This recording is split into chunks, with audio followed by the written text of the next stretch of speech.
IVM. Storytel is an audiobook platform that lets you hear hundreds of thousands of stories on your mobile, PC, wherever you prefer. This week I'm going to recommend a modern classic. It's a story that many have seen but few have heard or read. Game of Thrones by George R.R. Martin. The story is loosely based on the War of the Roses succession fights in 15th century England. When you hear Roy Dotrice narrate the story, it really brings it alive. Go to storytel.com/IVM and you'll be able to get your first month for 99 rupees. That's 200 rupees off the regular $2.99 a month price. That's storytel.com/IVM. Go get it now.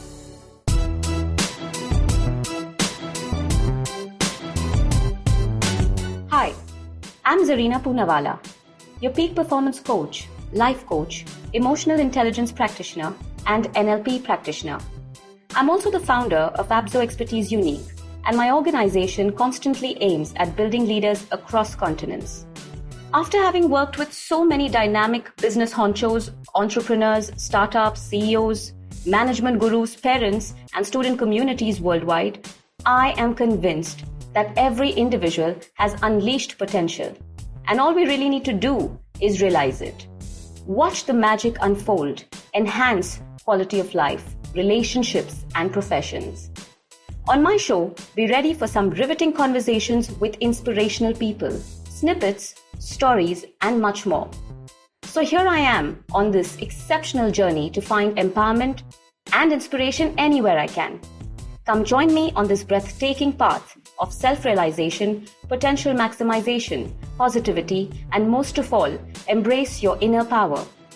You are on your way to empowering yourselves. Welcome to the Empowering Series with Zarina Poonawala. On today's episode, I'm in conversation with an optimistic and futuristic entrepreneur whose vision pioneered one of India's first food aggregators back in 2011, way before it became a known business model. Please welcome Naeem Khan, founder and CEO of Foodys. Hi Naeem, how are you today? Hi Zarina, I'm doing very well, thank you. Great to be here with you. Great to have you on the show. I'm really looking forward to this conversation, Naeem. So I know you're a very busy man, and I'm pretty sure that through the last year in the pandemic, you must have probably been busier with all the food aggregation work. But let's kind of deep dive into how has the past year treated you, and how have you brought 2021 in? So the pandemic, I think, made everybody sit back and think, and I was no different for me. And as we sat back and we saw, life go topsy turvy for everybody and for businesses particularly, that's when we realized that the coming years also meant an opportunity. So there are two ways at looking at such situations, I believe. One, of course, is the danger, the fear, which of course was there with everybody.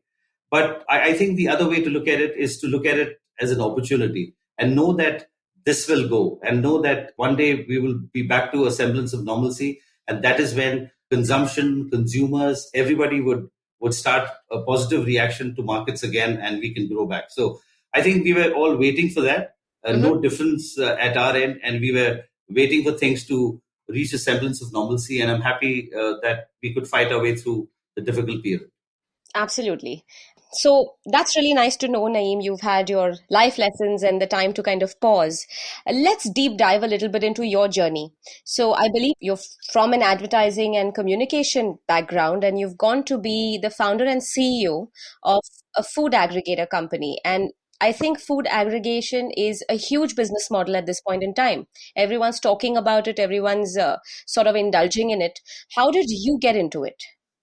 So, Zarina, here's the thing. After having spent many years building brands for other people, after having giving all my gyan to various brands and companies, I decided I needed to roll up my sleeves and get into the game myself and create a business that was differentiated, that was challenging, and which obviously was futuristic.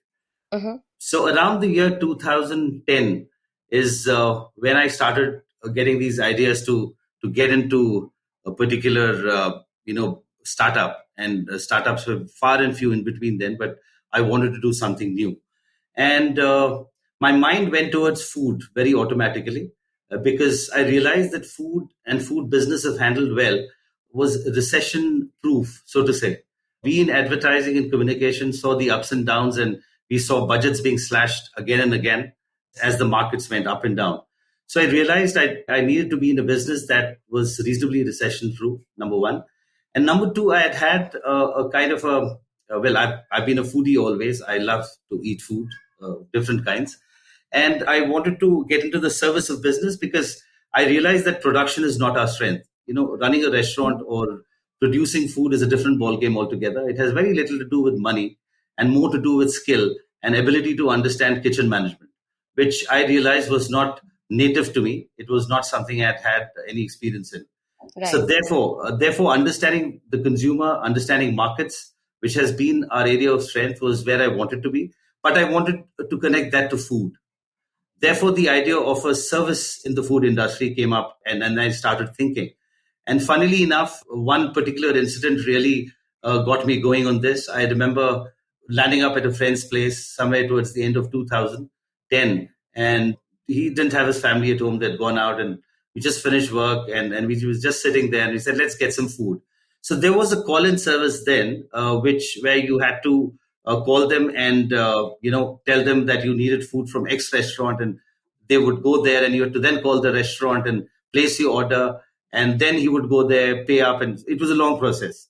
To cut a long story short, that delivery took around 2.5 hours, and that was purely because processes were not in place.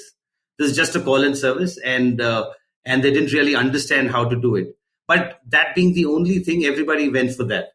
At that moment of time, I said, okay, here's this opportunity. Let's automate the process. Let's build in some standard operating procedures, get some strong SOPs in, right? And right. See where it takes us. And I'd had some exposure to the food industry because I used to write I was a food critic for a known daily, and I used to write columns, and I used to meet up with a lot of restaurateurs. So I understood that business more than an average foodie would. And I realized we wanted to get into it. I called up a few restaurateurs, spoke with them. They were very excited. They said, yes, we always have a demand for deliveries. And, if you can do get into it. We found a nice mid-sized software company, and we put together the first real software for online food ordering. That was way back in 2011. So between the end of 2010 and May 2011 is when we worked on it, and we just jumped into it. And I'm very happy that we took the plunge because without any promotion, without any marketing, purely on demand, the business started growing almost from day one. And that truly is the start of Foodys in a nutshell. Right. So it was an idea that sort of crossed your mind when you were having, the troubles and challenges finding a meal for yourself with a friend. Absolutely. Yes. And that gave rise to this. It's fantastic. So How is Foodys different, Naeem? Because I think there is a uniqueness, or I'd say a distinctiveness in your presence. How is it different from general aggregation that we see around? So the real challenge in food aggregation, or challenges, I would say, are to do with the immediacy of service. I think I've spoken about it often, and I'd be happy to speak about this at your forum. Yes. If you look at e-commerce in general, let's look at any app where you can shop. Let's look at an Amazon. Let's look at a Flipkart. When you buy yourself anything, let's say you bought yourself a cell phone, or you've gone to Myntra and bought yourself a nice top. You're very happy if it's delivered to you within 24 hours, 48 hours, or even if it takes 3 days. That's not something that you want right away. You're very happy. You just lounging, and you say, let me buy a top, and you select a top, and it comes after 2 days. You're very happy. But food, there is an immediacy, and that is where the challenge lies. Right now, if it's lunchtime and if you're sitting in your office, you and your colleagues decide to have a bite, and you say, okay, let's order in. You've got a limited period of time in which to get the food in, consume the food, and go back to work, right? And or even at home, you normally think of food when you're hungry. It's not something you plan for. So you want to have dinner at 8:30, and 8:30 is when you say, okay, what do I do now? And then you pick up the phone, launch the app, and order your food. And you want it in half an hour's time. As simple as that. Now, this essentially means that the service or the app that is getting the food to you has to allocate one manpower resource for your delivery. They can't be clubbed orders. which means to say that in your building or in your office, if it's a large office and there are like 50 people ordering at different times, there are 50 boys coming to your office to deliver from different restaurants. Now, the cost of moving so many manpower resources or boys across urban cities is a huge cost vis-a-vis fuel and, of course, their remuneration. And given the fact that in India, the average order size is still around 200 or 250 bucks for most aggregators, it's a huge problem. Because remember, this is a commission game. It essentially means that you earn a particular percentage from restaurants, and you may be able to charge a bit of a delivery charge to your customer. So this is where the problem lies. The unit economics are not in place, which essentially means that it is a case of where you need to invest all the time. And it's a burn model, as you would see, and most of them are still burn models, right, with the huge accumulated losses. Now, that's not something we wanted to do. As Foodys got on with its journey, I realized that we really didn't want to be in the burn game. We do understand burn to be an important part of it, but pure customer acquisition at the cost of the bottom line of the company was not something that was agreeable to me. And I said, the business has to see a healthy bottom line somewhere down the line, right? And it needed to have clear objectives, aims to reach that objective of a healthy bottom line, financial bottom line, right? And home deliveries doesn't give you that. A, because of the low average order value, and B, because of the expenses that you incur to deliver that order. Right? Sure. So that was the big question. And we started thinking more. And that's when we said the important part was to now look at how do you crunch logistics costs. So instead of delivering one biryani or one vada pav or one dosa or whatever to one household, will it make sense if you are able to deliver 500 biryanis or 400 idlis to one location in a small truck? Because then your unit cost of transportation and your unit cost of manpower is in decibels, right? Because it comes down drastically. And that's when we started thinking and working on it. And that's when the idea of airports came up. Now, air travel in India, as you know, is really booming. And of course, COVID-19 was a speed breaker, but we're getting over that sooner than later. And we approached the GMR group in Hyderabad, who owns and runs the Hyderabad airport. And we shared the idea with them to say, we'll get food from great brands in Hyderabad, which are not available at the airport. Now, that's a typicality again. And that typicality is that airports normally give you fast food QSR brands. You can have a pizza, you can have a burger, you can have a sandwich. But people who are traveling all the time, and Indians especially, who've got a varied palate, want something more. If you're in Calcutta, you'd love to, have some great Bengali food. If you're in Hyderabad, you want a biryani. If you're in Delhi, you want great Mughlai or Punjabi food. If you're in Chennai, you want great South Indian food. But you don't get them at the airport. None of these brands are available there. It doesn't work like that. So the whole idea was to get known iconic brands in any city, restaurant brands that are not available at the airport, to the airport to be served to customers and people who cross through. Just to give you numbers, the top 6 airports in India today have a traffic that, despite the lockdown and whatever, is still close to 1 million passengers per day. So that's a huge market, right? And Hyderabad itself was, at that moment of time, servicing more than 70,000 passengers a day. So that's a huge market. And that's when we went to the airport owners, signed up, an exclusive deal with them, and started operations to get the best of biryanis and the best of South Indian food to people at the Hyderabad airport. And we're very happy it's going great and are looking to expand across the country. Right. So that means that you have your presence at the airport, and this is at departures and arrival? Absolutely. It's both at departures and arrival. And within a few months itself, we've grown tremendously for the airport to offer us expansion. And as I speak with you, we're going to have at least a couple of more outlets at the Hyderabad airport in the next 4 months. So how nice. It's growing. Yeah. So it allows you to, so if I'm just kind of figuring this out a little more in layman's term. So if I'm at the Hyderabad airport and I want to eat, let's say, a biryani, which is obviously not easily available at the airport, I have to make an order with Foodys and I have to pick it up from your counter. So our sales is 3 ways. We've got 3 sales streams, and each of them as important. One, of course, is you just walk in and you pick it up. You don't have to pre-order. Okay, because our inventory management is very proper. It's completely automated. We're building some intelligence and predictive analysis into our inventory management, which will tell us precisely what kind of stock of what kind of biryani we need to have at any point of time, given the flow of passengers. Right. So that's a big plus. And you can just walk up and ask for a biryani and eat it there.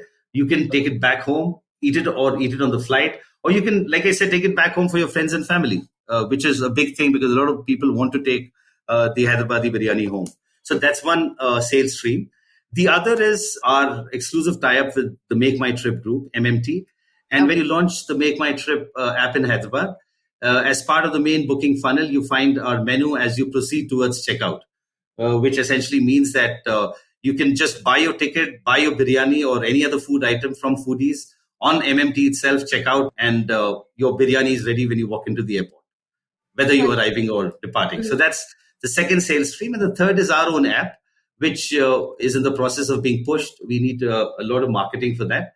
But that is available again, and you would be able to order online, which is a pre-order, and just go and pick it up. So that primarily is our sales strategy. Fantastic. So, since it's Hyderabad at this point in time, and you said you're looking for expansion, when can we expect Foodys pan India?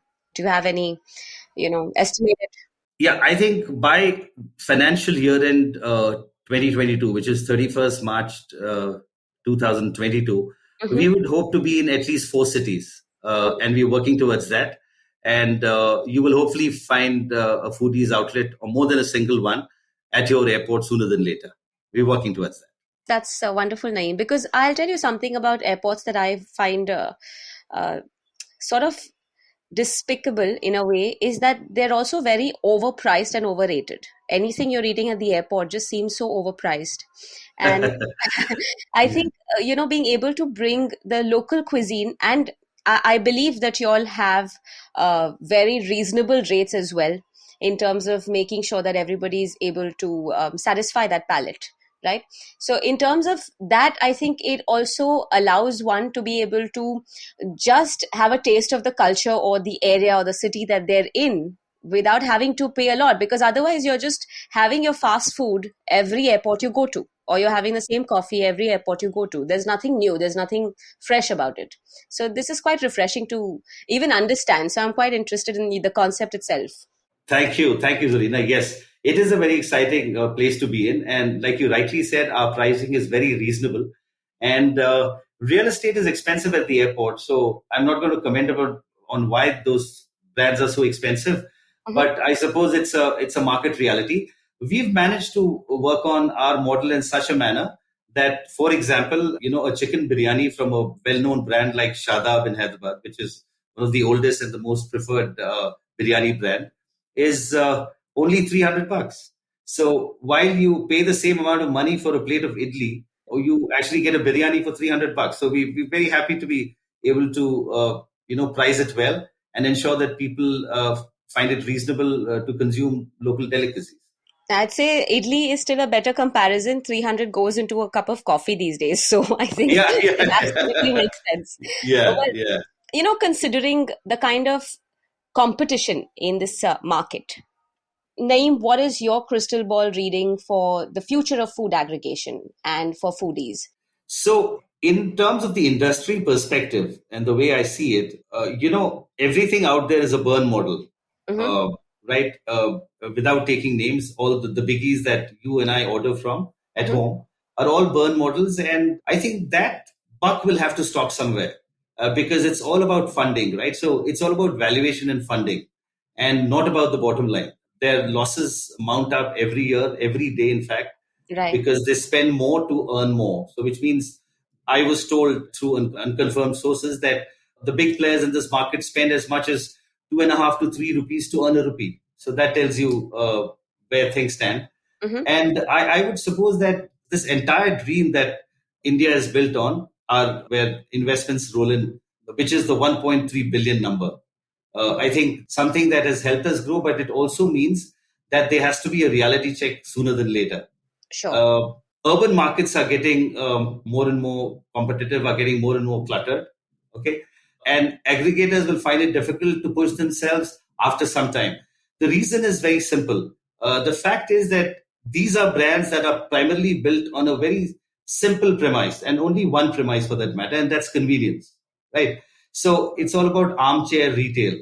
You're sitting at home, it's sitting in front of the telly, and you say, okay, I'm hungry and I need some food. So there you whip out your phone, order something, sit back till there's a doorbell. You just pick up the food and say, hey, I'm so happy I got my food. But the human mind doesn't work like that. We want more and more. So the question is, what after this, right? Convenience is established. Convenience is being delivered. Now, the Z generation, as they're called, all the kids between the ages of, say, 14, 15 to 18, 20, have grown up with these apps. So they're done with convenience, right? There has to be some intelligence. There has to be more that gets into aggregation in the years to come. And if that doesn't happen, then I see them moving purely towards rural, semi-urban and rural markets, where I don't see aggregation to be a huge game, because these are smaller markets. You can, in 5 minutes, you are at a restaurant of your choice, and there are no real restaurants in rural India, so to say. So that, I think, is the challenge. And they will have to find a way. They have to go beyond convenience. Absolutely. So that's my perspective on the industry. Coming to foodies specifically, we're very clear. We're looking at launching more and more verticals on similar lines, which we call the B2B2C verticals. Now, what do we mean by B2B2C? We've heard of B2B, and we all obviously know B2C, right? Now, here is a case where we're looking at the second B in the B2B2C to be a business like the airport owner, for example, who ties in with us for a revenue benefit and is able to offer us their customers to service them, which brings in two things. A, it brings in exclusivity. So there's an entry barrier for other players to come in. And the other important thing, of course, is the fact that you've got a captive market. You know that the X number of people that walk in and out of the airport every day, and it's growing at X percentage. You know how to service them. You know what to serve them. You know what excites them. And that is how numbers will grow. So we're looking at launching more and more verticals other than airports, which will be on similar lines. And I hope to share that with you all in the months to come. Fantastic. So that's B2B2C. That's interesting. Yes. Yeah. So have you coined this term on your own? Because I never learned it in management. On a lighter note, that's the best thing about management. You can faff a lot. So. You can. So that's what I was thinking. I mean, where did I learn this? And I'm like, no, I haven't. This looks like a foodies model. So that's nice. That's interesting. Yeah. Naeem, you spoke about a couple of challenges through the pandemic and maybe what we're going to see in the future. But talking about your journey and actually speaking about how you made this work and how you started this off, could you talk about a few challenges that may have happened at the nascent stage of foodies, which probably our listeners can learn from? And how did you overcome them? So any new initiative, Zarina, comes with its sets of challenges. As simple as it may sound. True. And now when I look back at it, it sounds very simple. But yes, there were challenges. And I knew there would be challenges. The most amazing thing about challenges is the fact that while you may write down X, Y, Z as challenges that may come up as you go on, you realize that there is also ABC, something that you haven't accounted for. So even at Foodies, we had similar things. I think manpower was one important thing, because remember, delivery boys and aggregation hadn't taken off. Flipkart hadn't really come in by then. There was no Amazon. So to be able to train boys, right, to be able to deliver in time, to deliver the food hot and steaming in the right format, ensure that they keep it in the bag, ensure that they don't take shortcuts, and more importantly, train them to get on board was one huge challenge. And these were urban, semi-literate boys, as you would imagine, and they had their limitations. So that was one challenge we had to overcome. And the other was, of course, dropouts. Now, this category of people do not work for long, and any temptation from any other business or any other company where they can earn a few hundred rupees more, they just jump.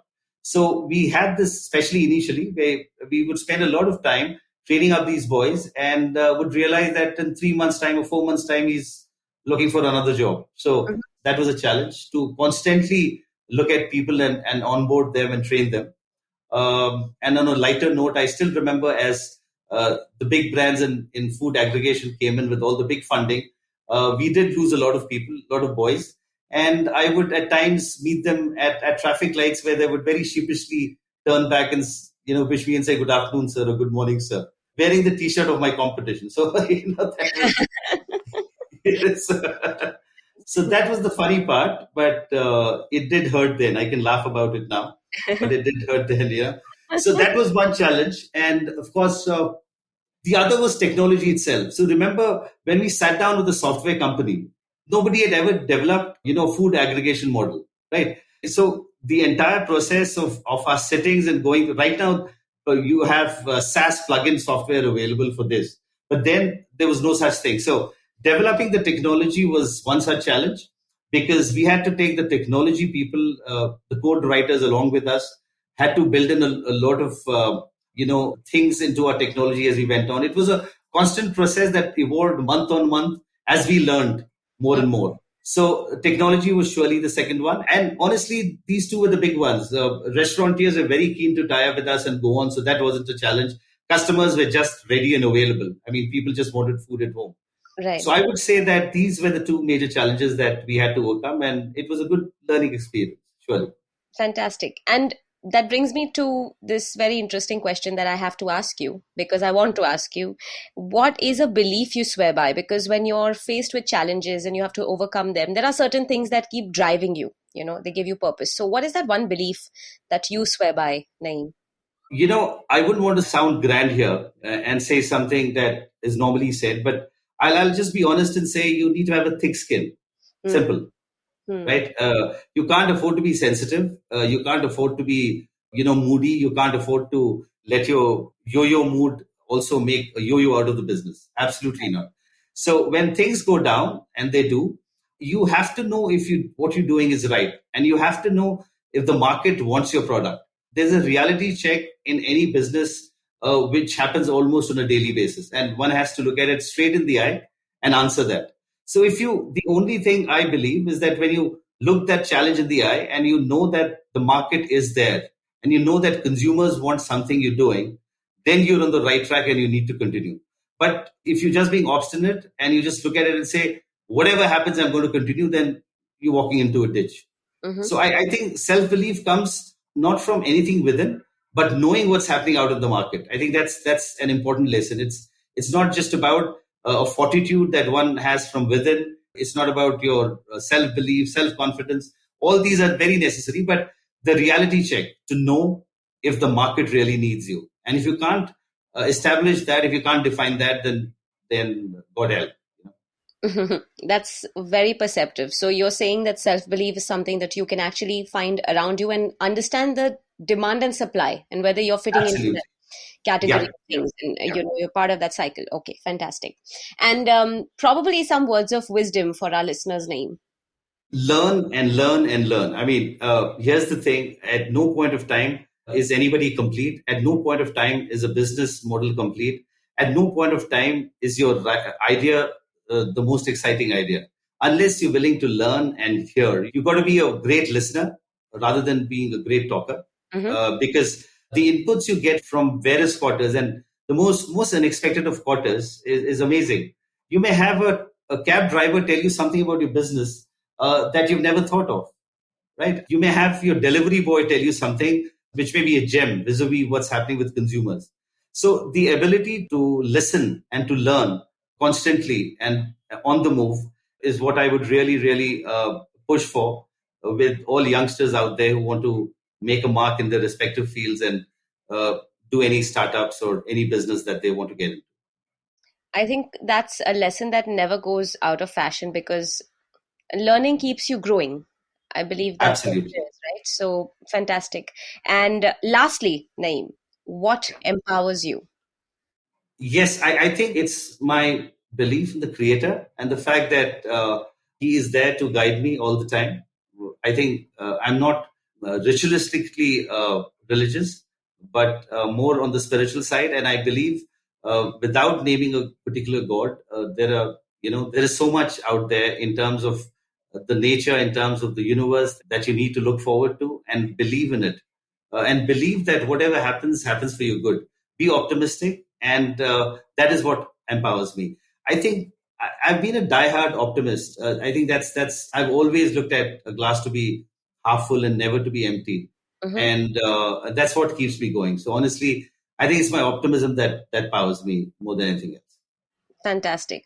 And the empowerment comes from believing that there's a higher power, whatever it is. And some people absolutely, right? Absolutely, there is a higher power, and you've got to believe that you're being guided right, and believe in it, and go on. That's what life is about. So I think, Naeem, the combination, the synergy of being an optimist with a thick skin is fantastic. And I think you should start giving life lessons on that and allow people to understand how to use that successfully. Because sometimes I think a person goes, is quite polarized, tilts towards one end of the spectrum and forgets that, okay, if you're optimistic doesn't mean that you can't be pragmatic. You can't be slightly more, when I say thick-skinned, I don't mean insensitive, but in the sense that you mentioned. And I think it's a beautiful combination. So kudos to you. That's great learning for us. Very enriching. Thank you so much for being on the show, and all the best with Foodys. I'm looking forward to finding it wherever I can. Thank you, Zarina. Great talking to you and sharing what my journey has been. I truly hope to take this big and be in your city. So next time you're flying, I hope you can pick up your favorite food from Foodys at any airport you'd want. Would love that. I thank you for the time. Thank you so much. Thank you.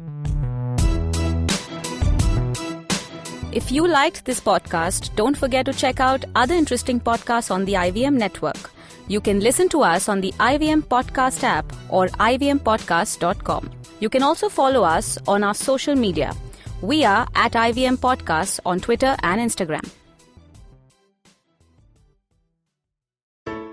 I hope you enjoyed that show. If you aren't following us on social media, please do. We're IVM Podcasts on Twitter, Facebook, and Instagram. I'd like to thank our sponsors this week, Storytel and thewholetruthfoods.com. So, great week on the network. Number of really, really interesting shows for you guys to check out. Here are a couple of the ones that I would like to highlight for you. Check out This Round Is On Me. Gauri Devi Dayal talks to her husband Jay Yusuf about mixing business and pleasure. They're the husband and wife business partners at Food Matters Company. Give it a shot. Really fun show. On Nankari, they speak about chaat, the queen of the street foods. A fun episode. They canvass the beauty and romance of street food, its cultural importance in a city, and they also discuss the unfortunate harassment that street vendors sometimes go through. On Pesa Vaisa, we had Madhuchanda. They join Anupam talking about the budget and the different aspects of it. Storytellers and Storytellers feature Shreyansh Pandey, creator of Kulak, a great conversation and some interesting insights into facilitating and nurturing writers. Do check that out. On Thale Harate, the Kannada podcast, Mansi Prasad spoke to Pawan Srinath about the history and appreciation of Indian music. It's a really interesting conversation. They discuss classical music and how it evolved in India, what are the various musical instruments and how they developed. Really, really fun, interesting stuff. And with that, I hope to see you again next week.